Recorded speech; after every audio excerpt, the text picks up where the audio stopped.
and welcome to our Sunday Space 1999 panel. Our guests this morning are two. Firstly, returning from yesterday, the lovely and the loquacious Zienia Merton.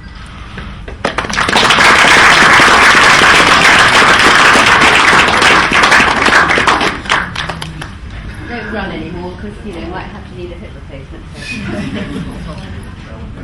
Our second guest can be described as the Renaissance man of Space 1999. He is a rugby player, a guitarist, he's been a professional fencing instructor, he's the holder of at least 2 degrees. We know him better as Moonbase Alpha's Paul Morrow, but please give a big hand to Prentis Hancock.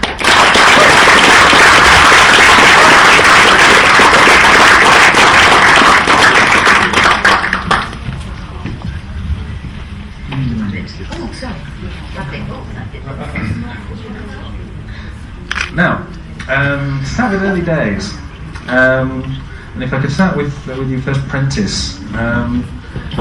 Your big break from my researches came from a 30-minute theatre production called Me McKenna, and for younger members of the audience, back when in those days it was 3-channel television, so this was a really big life-changing event.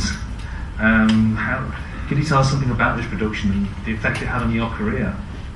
Yeah, first of all, please forgive me, I've woken up with a frog this morning that won't go away.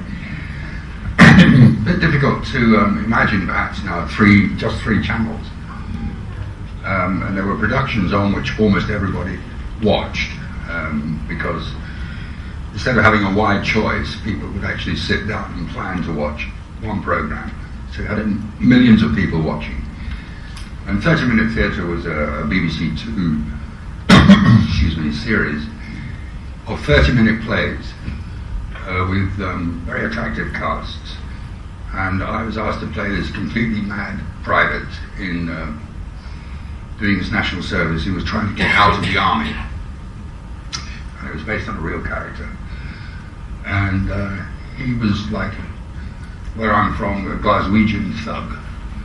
Completely dominated the whole of the regiment and tortured another member who slept in the same hut as he did. And then to prove that he could take the punishment, he then burnt himself as well. And it was really... Thank God I looked, before we did it, at the burns they were going to put on my arms, because they really looked like the real thing, like skin was peeping off. And all it was bits of Kleenex. But the effect was quite staggering. And as I say, everybody watched it. And that really did change things, because instead of having to pursue work and go to interviews and things, from that moment on, most of the work I got for the next few years was just offered on the strength of that performance. We're a lot to be thankful for. Now, Zienia, your earliest on-screen performances were in the science fiction mould. There's a Children's Film Foundation production called Masters of Venus, and some very early episodes of Doctor Who. Yes, the Doctor Who was actually my first telly. Funny you should mention it, because it's such a small world. 30-minute theatre, I did a 30-minute theatre too. And it was, I think, they said it was probably one of the first OBs done, because usually you do a bit of filming. Everybody. Sorry? Oh, sorry. Yeah. Outside broadcast. Usually, you do a bit of filming and go back, but we actually went off into a field in Berkshire. I was playing a gypsy lady, and never explained to me whether the guy whether he was my husband, lover, or brother. That's how kind of ambiguous it was. We never found out. So we played it for what it was. And the interesting thing was that, usually you're mic'd and everything else, and we couldn't mic, so the mics were hidden. And also you have marks on the floor, because although it looks as though it's all kind of random, it is critical to have marks on where you end up, because otherwise the pot that looks quite sweet over there is actually growing out of the top of your head, and you look like a, red American princess or something. But we couldn't use any of the usual tapes because we were in a field in Berkshire. So it was like, is that your bluebell? Oh no, mine's a dandelion. You've got that twig over there. And then Norman and I had to eat this stew, and stage directions, eat ravenously. You haven't eaten for 3 days. And we had this really filthy old pot, which I don't think someone had found, but obviously no one had even thought to clean it. And the BBC is, you know, they're sticklers for the truth, and it said, you know, rabbit stew. So some water was thrown in, some rabbit was chopped up and thrown in, a couple of potatoes were thrown in. No one, you know, Fanny Craddock wasn't around, nor was, you know, any of the TV chefs. There was no garlic, nothing. It stank. It was the stinkiest, nastiest. It was sort of grey with film. They said, you've got to eat that. And I just turned to the woman and said, Norman, what am I going to do? I said, it's against my religion to eat rabbit. And he said, oh, no, really? I said, then I winked, you know, it was just a joke, fine. I look up, and across the field, coming over at a great rate of knots, is this man. He's hurtling across, and it's actually our producer, Innes Lloyd, from the OB camera over there. He's coming across, he's actually nearly having a heart attack, and he says, Zienia, I am so sorry. I had no idea. It was against your religion. Really? Would it be possible you have a potato? I know it's been in the liquid, but would your religion allow that? And I feel so bad. The man is actually on his knees. And I said, no, I can't say it's a joke, honey. And so I said, no, that's fine. I'll have some of the potatoes. And Norman was furious because, you know, he had to do all the rabbit eating and I was toying around a wee potato and going, sorry, I digress. So, Masters of Venus, which was a Children's Film Foundation movie in 6 parts, Perils of Pauline type thing, cliffhanger every week, 30 minutes, and shown in the cinemas on a Saturday morning. Now, Prentis, on the road to Space 1999, you did 2 seasons of Spy Trap for the BBC, and I guess between the 2 seasons, you starred in a double-length episode of The Protectors. I did. Wow. Filmed out in Austria, which presumably is what brought you to the attention of the production team of Space 1999. Absolutely. You can tell us something about Wham, because we don't get to talk about The Protectors very much. It's a very good series. Wham stands for, as you all know, Wolfgang Amadeus Mozart, hence filming in Salzburg, on the Untersberg cable car, which was the one used in the Bond movies. And the story was, I played a character who hijacked the top of the mountain by disabling the cable car. Wonderful story. Disabling the cable car and holding the people at the top of the mountain with no way to get down for money. And then they're all rescued. Of course, I come down and get arrested by our heroes, Robert Vaughan and Nari Dawn Porter. And I went up, first of all, looking like a bank clerk to reconnoitre the place. Then I go up looking like a hippie, which was wonderful. I had this great long sort of wig and beard and Aftans and all sorts of things, which I was allowed because the wardrobe master was in Austria. I was allowed to go shopping myself, so it was up and down the King's Road, Carnaby Street, buying all the gear. It was wonderful. And then when I come down at the end, I'm just sort of looking fairly normal and get arrested. So that was a 1-episode story when it started. But because in America, a 1-episode story is about 22 minutes long. You can't tell the story, so they extended it. They came back and did more work at Elstree, just across the road, in the studios there, and it was a 2-episode story. Did you have much interaction with Robert Vaughan or Nari Dawn Porter? Not a great deal, actually. I mean, they were sort of watching the action, if you like. I was up the mountain, and they were piecing together who I was, if you like. Well, yes, I suppose I could tell the story. We were up the mountain with Brendan Foster, who was the lighting cameraman, who seemed to be having a permanent argument with the operator of the camera. And we were on the top, and he said to me, "I'm very glad we've got Prentis up here and not Nari Dawn Porter with her caravan." Oh! We were on a mountaintop, Rebecca. So, although Nari was very, very sweet to me, and in fact stopped her jet at Heathrow Airport to take me out to Austria. She seemed to be flying all on her own sea with her secretary in her own chartered jet. But I think it was Jerry Anderson's jet, because the Protectors filmed all over Europe, and they were going from location to location to location. So the cheapest way was to charter a plane. We actually went to Copenhagen pick up the crew, and then on to Austria. So those were the days. Not like today, not reality television. Now, presumably, I may be presuming wrongly here, you left Spice Trap specifically to do Space 1999. Yes, I did Spy Trap. I was very happy. I was working with the wonderful Paul Damon. And if you have any doubts about Paul Damon's wonderful ability, buy the British version of Camelot and just listen to him. I heard it at his funeral, but they played it in the church.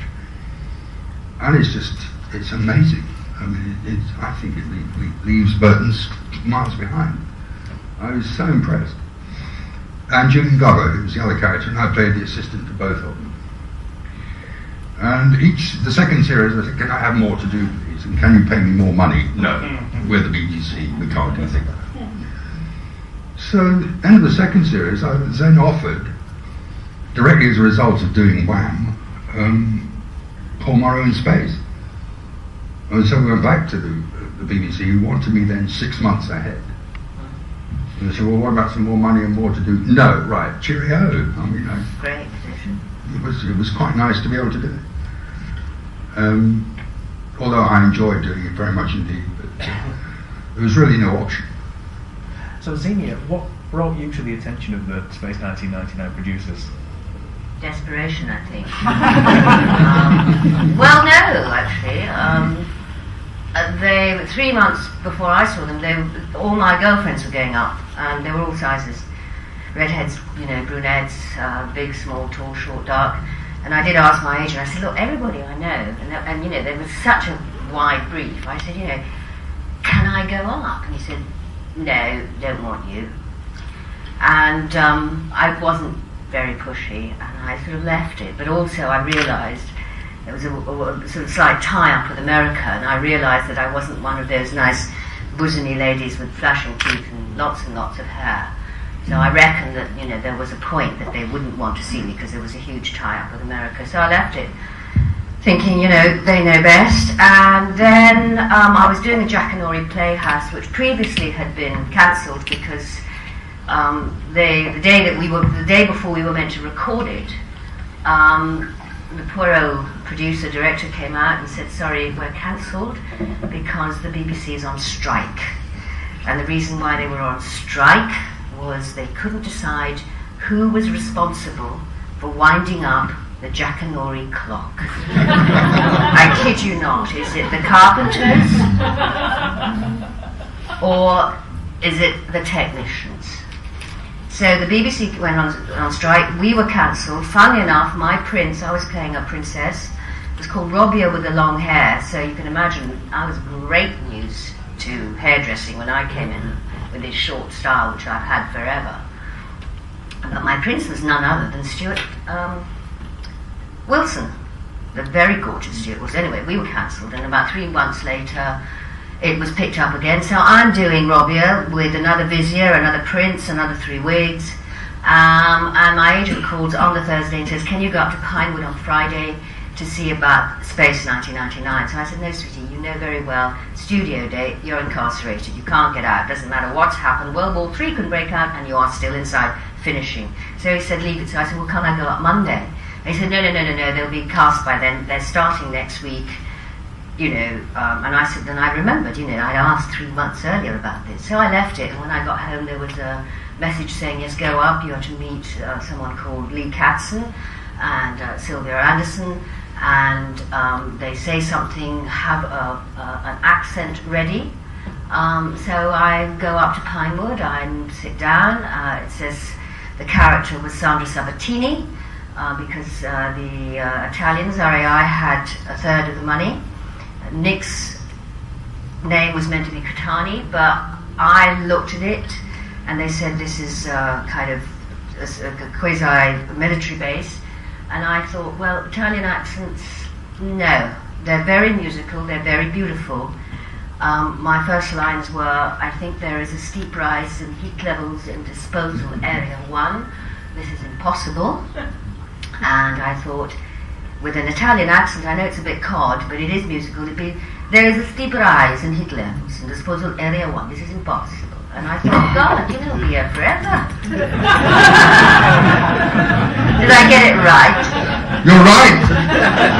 Darling, one line, I've got to remember it, you know. Acting Carter, come back. And so I suddenly thought, well, no, I'm not mad about, that it'll take a long time. So I wanted something quite clipped, business-like, professional. So I went for what I call my foreign Mark I. When in doubt, it's some mythical country with a military dictator and the poor peasants are fleeing. I brought out my Mark I Mediterranean, sort of not Mediterranean, mid-European accent, and I read it for them, and they said, right, we'll let you know, and Tuesday my agent called, and Wednesday I started. So I think I was the last one, I'm not exaggerating. Bearing that in mind, and this is really a question for both of you, what kind of background were you given to your characters? Zilch. We didn't have backstories in those days. No, so did you go through a process of creating your own backstory so you knew how your character might react in a given circumstance? No. Well, the point is, Sure. what one has to remember is that, this is very professional. We haven't got time to argue the toss about what my motivation. You get on, do it, finish it. You are professional, you get it done. I fantasize, I always have background information for me, because it gives hopefully a little bit of extra behind the eyes when I'm delivering the lines. And I always said that poor Alessandro was the eldest of about 14. He was so desperate to get away from mother, who was actually useless, that she opted for the space program, because she thought, no one's going to come and visit me. But, that's joking. But, I mean, there's no time, is there, sort of, No. to when you work somewhere like the BBC, and if there is time, yes, you can have a bit of discussion, but there's nothing, I remember doing something else when someone said, which sums it all up, said this play could be full of, it's like a Swiss cheese, it's full of holes, just cover them and do it. When in doubt, act with a conviction. They had no idea what we were, There's we were. an old saying in the British theatre, which is, say the words and don't fall But over the don't bump furniture. into the furniture, yeah. But I think also what you said something earlier, quasi military establishment. There's a kind of formula to the casting and the writing of all these series like that, where you've got the boss and the commander and all the subalterns and all the rest of it. So you kind of go into that. You know who your leading man is. So he's always right. And I think we might have enjoyed a little more backstory, but we didn't get it. So. It was, and also, if you notice, actually, I'm sorry, I'm having to be subjective because that's what one does. But I've seen some of the reruns recently, because I find very interesting, because it's all very well having the sets, but somehow having that distance of a week in between, actually, it's quite nice. But I noticed that for about 8 episodes, Sandra's bloody desk was all over the place. She started there, she was there, and the next episode there, and finally, it came down that I would then always be on that side, unless there was a piece of equipment which they couldn't move for whatever reason, and I had to be over there. But for the first 8 episodes, I was sort of kind of shoved in when there's a kind of gap. She's quite small, she's quite movable. I'm also willing, folks, and I need to get paid.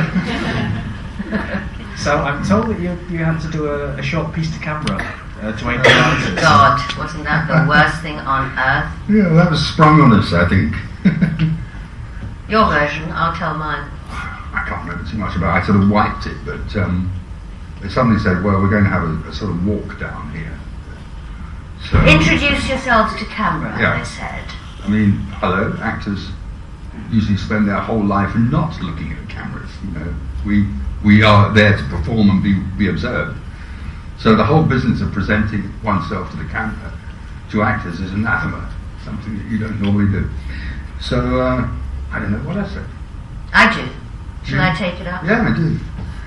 Well, as I said, my memories were that, obviously in terms of seniority or whatever, so Barbara and Marsha came on through Koenig's office, very kind of relaxed and like sort of host at an Academy Award, weren't they? Wondrous. And then Barrymore's was sort of sitting down there where the big screen is, so say Koenig's offices at the back. So Barry was sort of if anybody else is standing, Barry sits and vice versa. So he was in a chair behind the Times, I think, which then at the time was a broadsheet, and he sort of, as the camera came up, he sort of put the Times down and said, and did his Barrymore and Professor Bergman bit. I remember you being amazingly kind of measured and good and stalwart, and I thought, oh, lucky him.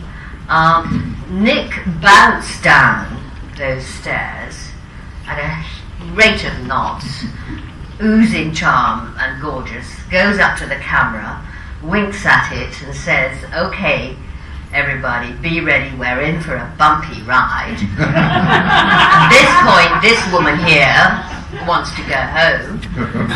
Then we had Lon Satin, who'd done a lot of cabaret, so he then did practically a cabaret turn, amazingly upfront, butch, wonderful. Then suddenly there's this sort of squeak, and I kind of come forward and I say, hello, I'm Zienia Merton and I'm playing data analyst Sandra Benish. And that was it, and I thought I can do no more. I now want to go home, I want to emigrate. And I think, in a way, if the object of the exercise was to give the writers a cue, that is the reason why I became shy Sandra, because, I really looked as though I wouldn't be able to do much more than that. What a memory. Thank you. But it was just riveting, because it was interesting that everybody had a different take. But I like you, in a way. I'm not used to that. I mean, we're all better now, but this is 35 years ago. You don't do that. You get a script and everything else. So to actually bounce in and do all that, and I just was absolutely petrified, shaking. Well, I could stay here all day, but I'm a big old ham, and time has moved on. So, unfortunately, we have to wrap it up there. And so, if you could please give your appreciation to Prentis Hancock.